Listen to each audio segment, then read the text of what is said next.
Alam niyo po mga kaistorya, may ginagawa na naman ang China na 'pag nagkataon baka po ito ang tuluyang magpabagsak sa kanila. Hindi pa po talaga nare-realize ng China yung malaking pagkakamali na ginagawa nila kung bakit patuloy po silang bumabagsak. May mali kasi talaga sa taktika po na ginagawa nila at hindi nila yun nakikita. Well, siguro ang tingin nila, first world country nga naman sila, superpower country nga naman sila, eh baka ang isip nila lahat kaya na nilang gawin. Mali eh, mali. Itong i-discuss ko na ito sa inyo mga kaistorya, nangyayari na sa kasaysayan ng China ah, na sila'y biglang bumagsak at hindi pa sila natuto sa leksyon na yun ng pagkabagsak nila, uulitin na naman nila. Yan ang i-discuss ko po sa inyo ngayon mga kaistorya. Pero uunahin ko muna, ito pong isang vessel ng China na kinumpis ka po ng South Korea. Kala ko ba lakas-lakas ng China, maliit na bansa lang si South Korea mga kaistorya eh. Kung ganito lang sana ang gagawin ng Pilipinas, ay baka mga kaistorya, makikita ng China na hindi nila tayo pwedeng basta-basta bulihin na lamang. Kaya lang kasi ang nakakalungkot, aminin man natin o hindi, ay malakas ang South Korea, yung armed forces po nila, kesa sa atin. Ibig sabihin, mas may kapasidad sila na lumaban sa China kaysa sa atin. Pero ano ang ipinapahiwatig nito? Hindi maaaring magtagumpay si China sa buktot niyang layunin na lahat na lamang ng bansang maliliit ay kakayan-kayanin po niya. Remember, si South Korea ay allied country po ni Amerika at si Pilipinas ay allied country ni Amerika. Kakampi natin ang South Korea kagaya ng Japan at ng Taiwan. Ano ho? Mga kaistorya.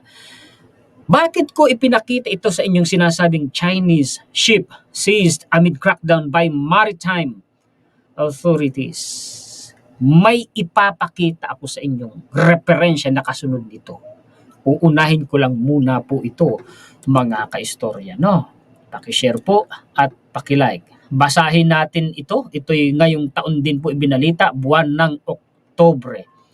Ang sabi po dito, South Korea said on Tuesday it had seized another Chinese ship operating within its maritime zone. Pinasok ng China yung katubigan ng South Korea mga ka-istor. Kung ako'y may mali sa pronunciation ko, pagtiyagaan niyo na ako. Aminado naman po ako, kahinaan ko yan. Oceans and Fisheries Minister Kang Jo-hyung said a vessel identified as the Jindang A had been discovered about 48 nautical miles northwest of South Jeolla Province, Gagyo Island, per a statement from the West Sea Fisheries Management Service. The announcement comes as Seoul steps up its crackdown on illicit fishing activities kasi hinuhuli talaga nila yung mga nangingisdang illegal sa kanilang katubigan. Ay talamak yan dito sa West Philippines talagang yung mga fishing vessel ng China, kumpul-kumpul yan, malalaki po yan matatawag mo na ng barko kumpul-kumpul yan, umaabot pang daan-daan yan at milyon-milyong tonelada ng isda ang ninanakaw nila sa atin. Para sa atin na sana yun, kabuhayan na sana yun at food supply ng mga Pilipino. Sa South Korea, hindi nila pwedeng gawin yun. Autumn is a peak season of fishing grounds in the Yellow Sea, known in Korea as the West Sea. In the country's maritime authorities have said they expect an accompanying rise in illicit foreign fishing activities within the country's exclusive economic zone, EEZ, ng South Korea. Pinasok ng mga Chinese. Illegal na nangisda po doon sa exclusive economic zone ng South Korea. Ginawa ng South Korea yung kanilang vessel, kinumpis ka. Sana gawin din yan dito sa Pilipinas. Mga kaistorya, ngayon, usapang South China Sea. Ito yung binabanggit ko sa inyo kanina, mga kaistorya. Ito ang magpapatunay Doon sa ilang beses ko nang sinabi na mula nang nawala sa panunungkulan ang dating Pangulong Ferdinand Marcos Sr., doon nag-umpisa na mangamkam ng atin pong maritime territory itong si China dyan sa West Philippine Sea. Nandito po yan ha mga kaistorya. Dito rin makikita ninyo kung bakit tayo ay kumiling ngayon sa Amerika, di kagaya ng nakaraang administrasyon na kumiling sa China. Ano ha, mga kaistorya, ito na po. History. Pinapaliwanag po dito ni Al Jazeera. Ano ha, mga kaistorya, mainstream. On February 2, 1995, sino ba ang presidente nito? Kung hindi ako nagkakamali, si ano pa, si Ramos, no? Mga kaistorya. Just over 2 years after the last American soldiers had left the Philippines. Kaya yung nakikipagtalo dyan, panahon po kasi talaga ni Ramos, no? Nung nawala na po ang base militar dito sa Pilipinas. Noong daw pong February 2, 1995, 2 taon matapos na umalis na sa Pilipinas ang pinakahuling mga sundalong Amerikano, a Filipino Navy patrol boat, patrol boat po ng Navy natin. May natuklasan umano silang itinayong structure doon sa stealth flying Chinese flag, mga kaistorya. Merong flying Chinese flag silang natuklasan na itinayo doon sa lugar na pinagpatrolyahan po nila. Saan yun? Doon daw po sa submerged reef. Some 240 kilometers or 149 miles off the Philippine island of Palawan. The sailors had gone to Mischief Reef. Ilang beses ko nang ginawa ng content itong Mischief Reef na ito. In the South China Sea, after a Filipino fisherman reported being taken captive. Anong ginawa ng China dun sa mangingisdang Pinoy? Hinuli nila. Imagine, nasa exclusive economic zone natin yan. By Chinese soldiers in the area. Beijing, which claims nearly all of the South China Sea, dismissed the allegations and insisted the octagonal structure on the reef. Pinilit. May tinayo sila doon. Nung una, mga kwan lang, mga istorya, sabi, pahingahin lang daw naman. Kwan nila, mga isda, ganito, ganyan. But later on, ang katagalan po ay naginang artificial island yun doon at tinayuan na ng military facility which was equipped with a satellite dish for a communications with the Chinese mainland was merely a shelter for its fishermen. Yan yung pinaliwanag ko, mga kaistorya. Today, ito na. Mischief Reef is fully fledged. Ayan na ha. Chinese military outpost with a 3,000-meter airfield runway, radar systems, and warehouses probably housing surface-to-air missile systems on land reclaimed from the sea. See? Naniwala na kayo. Totoo yung mga pinapaliwanag ko sa inyo. History ito. Ito ang totoong nangyari sa nakaraan.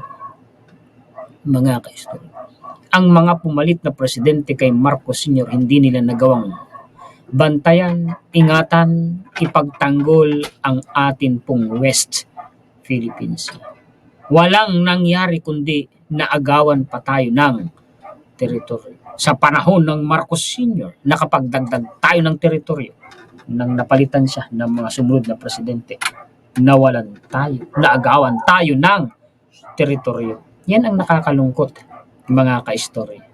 Ito yung sinasabi ko sa inyo na hindi pa nare-realize ng China yung malaking pagkakamali nila. Baka ito ang tuluyan ng magpabagsak o humatak sa kanila para tuluyan silang bumulusok. China's solar goes from supremacy to oversupply. Dati supremacy, no? Hindi sila yung nangunguna. Ngayon, oversupply. Pag oversupply na sinasabi, mga kaistorya, may kinalaman din yan sa ilang beses ko na. Ginawan ko rin ng content yan. Pinaliwanag ko rin yan. Yung overcapacity. Yung sobra-sobrang pagpo-produce. Overproduction. Tapos low demand. Ang nangyayari ngayon. Kasi ano yan suportado din kasi ng kanilang gobyerno, yung mga kumpanya ang daming buhos ng production ng mga produkto nila. Wala na bumibili halos sa sobrang dami. Bagsakan ngayon ang presyo. Ang resulta ngayon, kanya-kanyang pagkalugi. Ang impact ngayon, ayun sa gobyerno, sa ekonomiya. Nangyari yan sa kanila, di ba? Nito lang mga nakaraang taon. Yun nga ang humatak sa kanila para tuluyang bumagsak ang ekonomiya nila. Yung sa real estate o real properties nila, mga kaistorya, yung Evergrande, yung sobra-sobrang pagpapatayo ng mga high-rise buildings, mga condominiums, mga kaistorya. Tapos yung mga kumpanya nagpapatayo nun, kagaya ng Evergrande, naglo-loan din bilyon-bilyong dolyares. Ang nangyari ngayon, kamalas naman, biglang dumating ang pandemic. Pasensya na po sa kumakahol, mga kaistorya. Pakisara nga po itong aking pinto ng aking studio. 3 na yung aso ko ngayon, mga kaistorya. Kaya talagang may kakahulan. Ang nangyari ngayon, di balik tayo dun sa topic. Bagsak sila dahil may pandemic, walang bumili. Natakot ang mga taong bumili, natakot gumastos, bagsak. Ay doon po nagbuhos Nagbuhos yun ng sandamakmak na pera sa gobyerno ng China. Hindi na naman nila nare-realize ang pagkakamali nila. Suportado ng gobyerno nila yung real estate industry nila. Mga kaistorya, suportado nila yun. Ano nga, ito na naman, uulitin na naman nila. Strong state support, suportado talaga kasi ng gobyerno nila yung mga ganyan Induced private investment have made China's solar industry a global powerhouse, but it faces new headwinds from punitive tariffs abroad to a brutal price war at home. Anong mangyayari na naman ito? Ay kagaya nung paliwanag ko sa inyo, mga kaistorya. Nangyari na yan Yung overcapacity, yung overproduction na yun 2021 revealed that overcapacity could cause a 3 to 5% loss in China's total factor productivity. This phenomenon may also lead to deterioration in firm production and operational losses. Naniwala na kayo, mga kaistorya. Pagkalugi. Tingnan nyo nga yung terminong ginamit, deterioration. May employment pa dyan na binabanggit. Ano ang employment? Ang impact niyan sa employment, mga kaistorya.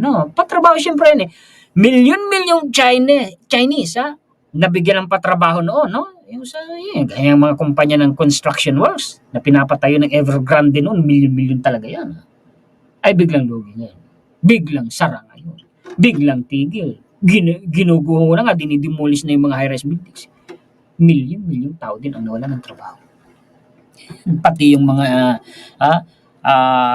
kumpanya na nagpo-produce ng mga bakal sa kanila, yung mga steel mill, naku, milyon-milyong kataong nawala ng trabaho, lugi din yung mga steel mills.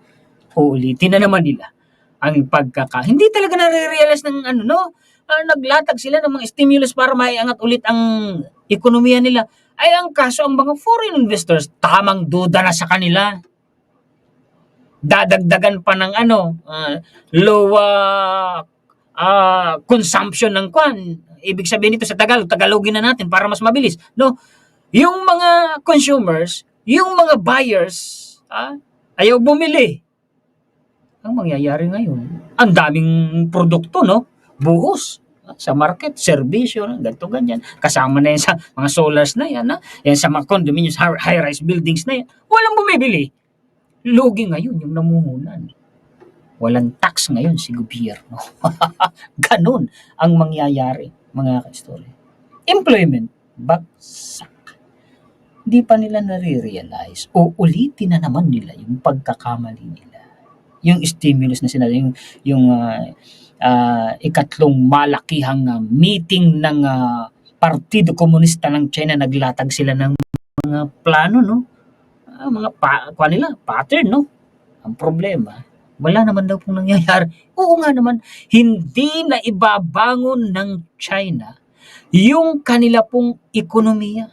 Wala po, mga kaistorya. Hanggang ngayon, pasensya na po. Bubuksan ko muna ulit pinto ko kasi pinasara ko kay misis ko, lumalangit na itong aking patungan ng mousepad.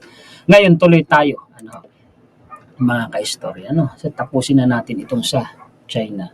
Kasi alam nyo naman, gusto ko updated kayo sa mga balita dito sa Pilipinas. Mga kaistorya? O di, pakita natin mga balita dito sa Pilipinas. Trending Ito pong nagpa-press briefing si VP Sara live stream sa Facebook, napanood ko eh.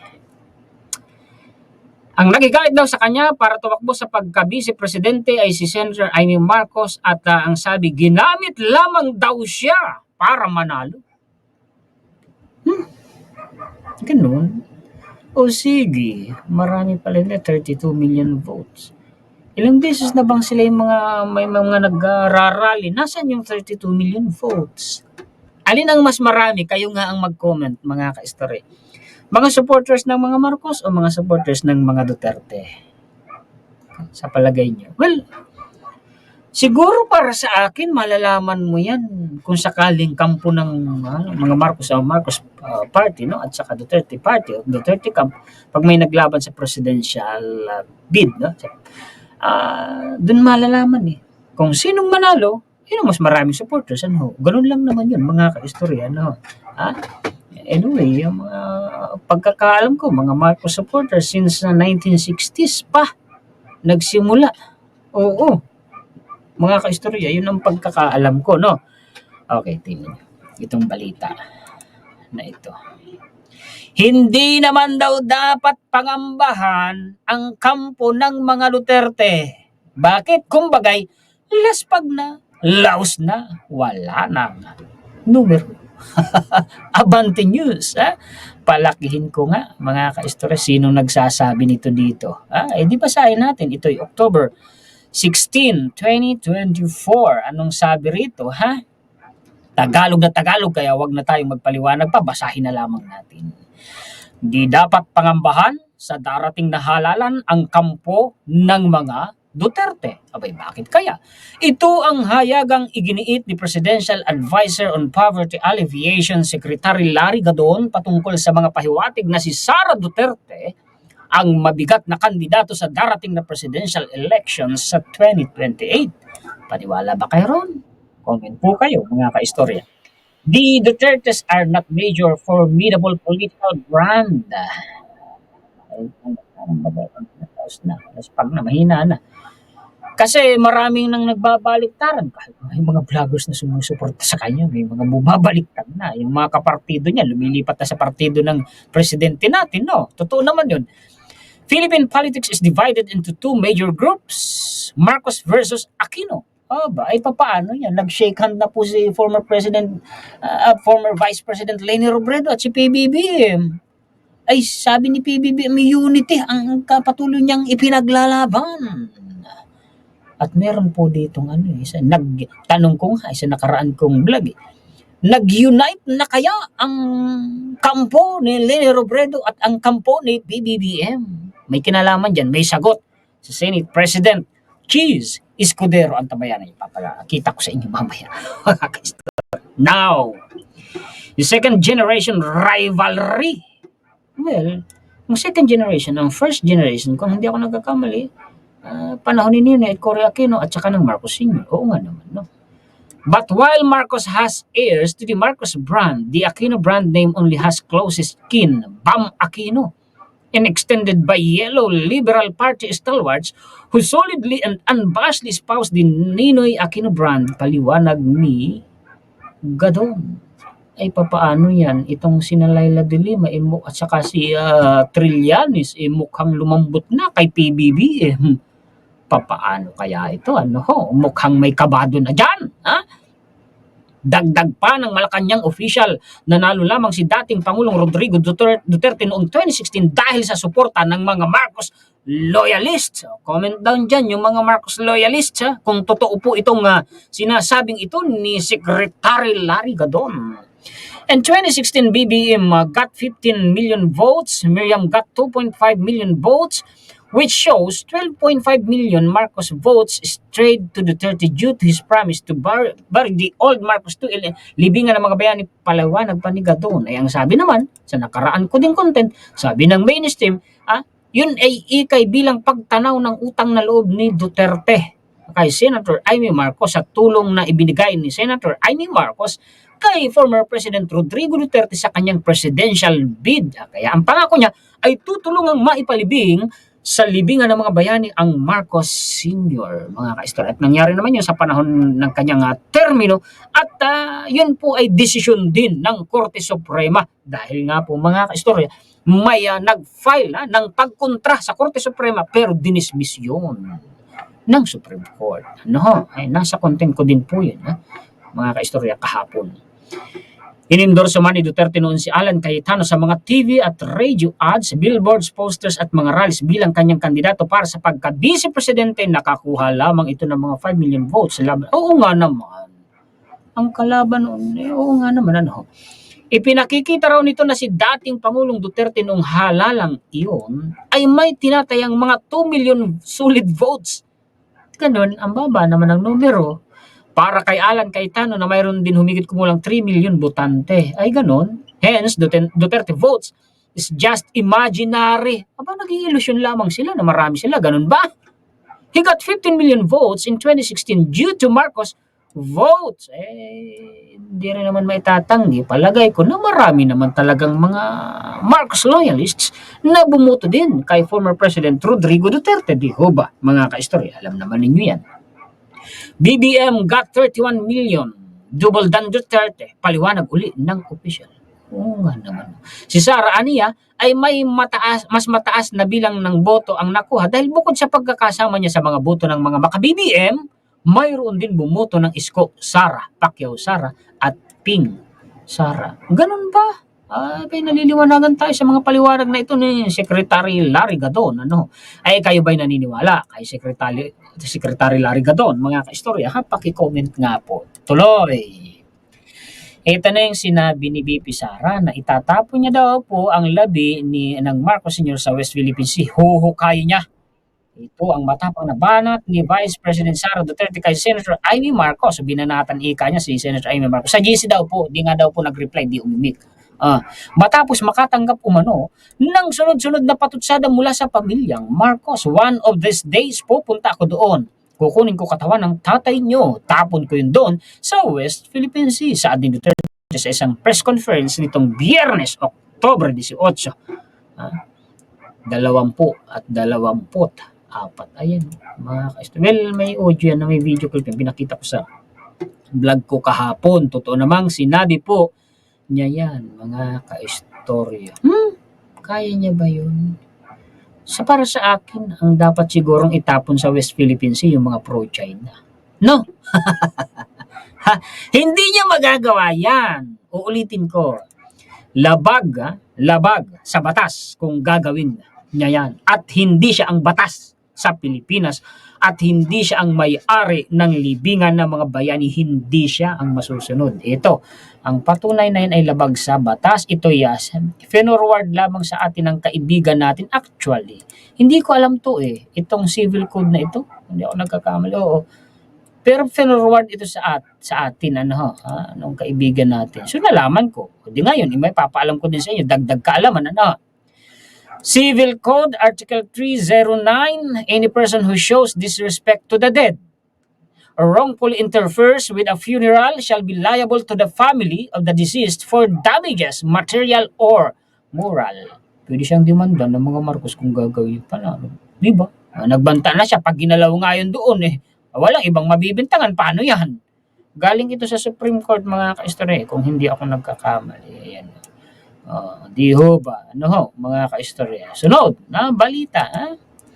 Vice President Sara Duterte mentioned the word cocaine a couple of times throughout her press conference on Friday. Hindi ako umiiyak, hindi ako nagko-cocaine, malamig yung aircon. She stressed. Duterte dubbed her media press con as drag me to hell. Press con. As she did. Gano'n. So ang pinaano niya yung pulburon video. Parang inaano din niya yung booking na nga napeke, ni-edited si Anat Bay nga aminado mismo. Edited, nakakahiya nga daw yung naglabas ng video na yun. Di ba? Die hard Duterte supporter yun, di ho ba mga kaistorya? Sila mismo aminado, Jesus Marius, mga kampo nila mismo. Di ho ba? Eto na naman, may kinalaman sa OVP. Another DepEd executive says envelopes allegedly from Sara reach him too. Nakadang tanggap din daw po siya ng envelope Mula kay VP Sara, anong laman nun? Pera? Another official of the Department of Education has admitted that envelopes containing money, pera nga ang laman ng sobre na natanggap niya mula daw po kay VP Sara, allegedly from then Education Secretary and incumbent Vice President Sara Duterte, also reached his office during the hearing of the House of Representative Committee on Good Government and Public Accountability. Former Deputy Bids and Awards Committee Head Director Resty Osias said this after being asked by Manila 2nd District Representative Rolando Valeriano about this issue. Ganun ba yun, mga kaistorya? Sobre-sobre. Di ba iniimbestiga na, mga kaistorya? Ito na. Yung shake hand, ni former VP Lene Robredo at saka po hindi, ito mo nang kay Bato. Ito si, kay VP Lene Robredo. Yung sabing iimbestigahan ni Senator Bato de la Rosa yung war on drugs ng former administration.